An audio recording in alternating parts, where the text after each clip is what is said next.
Hi everyone! Dumating na nga pala yung order ko kaya binubuksan ko na siya ngayon dahil excited na ako tikman. Oo, tama kayo, pagkain ng order ko ngayon. Tchadan! O diba, ay ayun trending ngayon sa TikTok na makapuno. Diba, packaging pa lang ang ganda na. By the way guys, 180 grams nga pala to.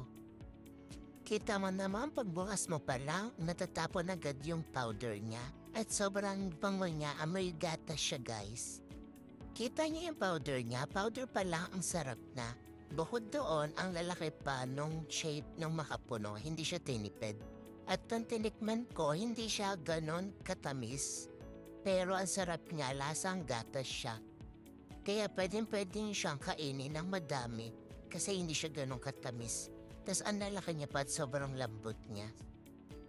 Bukod doon, buy one take one nga pala siya, kaya order na rin kayo. Click the basket. Thank you!